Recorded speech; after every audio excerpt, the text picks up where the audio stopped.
আমি পটিয়ার মানুষের কাছে বলবো, আপনাদের রিজিক যারা মেরে দিয়েছে তারা যদিও আজকে হাসি দিচ্ছে, এই হাসি বেশি দিন থাকবে।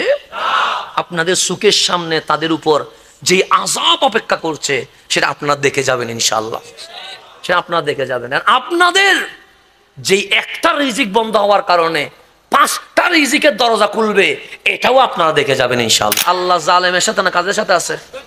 মুসলিমের সাথে আছে। আপনাদের যাদের চাকরি চলে গেছে ওরা মুসলিম, ওরা কি?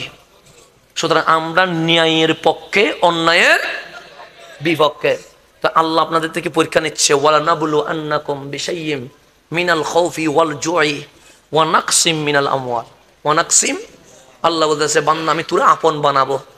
আপন বানাইতে গেলে কিছু পরীক্ষা নিতে হবে। তার মধ্যে একটা পরীক্ষা হচ্ছে ওয়া নাকসিম মিনাল আমওয়াল, সম্পদ একটু কি করে দিব? কমাই দিব, আমি নিয়ে নিব। তো নেওয়ার মাধ্যমে দেখবো তুমি ধৈর্য ধরতে পারো কিনা। ওয়াবাশশিরিস সাবিরিন, যদি ধৈর্য ধরতে পারো তোমার জন্য শুভ সংবাদ আছে। কি শুভ সংবাদ?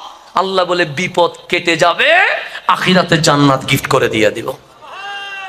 আমি পটিয়ার মানুষের কাছে বলবো, আপনাদের রিজিক যারা মেরে দিয়েছে তারা যদিও আজকে হাসি দিচ্ছে, এই হাসি বেশি দিন থাকবে।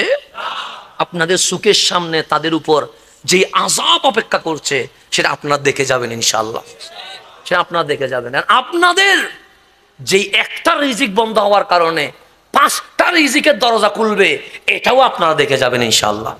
আল্লাহ যেন আপনাদেরকে ইজ্জতে জিন্দেগি নসিব করে। তবে বুকে ভরসা রাখবেন, আল্লাহ জালেমের সাথে না। আল্লাহ কার সাথে? আমার নবী জালেমের সাথে না। আমার নবী কার সাথে? মুসলিমের সাথে। আল্লাহর ওলিরা জালেমের সাথে না, কার সাথে? মুসলিমের সাথে। কিছু কষ্টটা ধৈর্য ধরবেন, ইনশাআল্লাহ আমার মালিক এর চেয়ে ভালো কিছু দিয়ে দিবে। আল্লাহ যেন আপনাদেরকে ধৈর্য ধরার তৌফিক নসিব করে। এবং আমরা দোয়া করি আল্লাহ যেন জালেমদেরকে হেদায়েত নসিব করে। আল্লাহ জালেমদের হেদায়েত যদি না থাকে, মানে তাদের শক্তিকে তুমি মিসমার করে দাও। রব্বুল আলামিন আপনাদেরকে কবুল করুক, আমিন।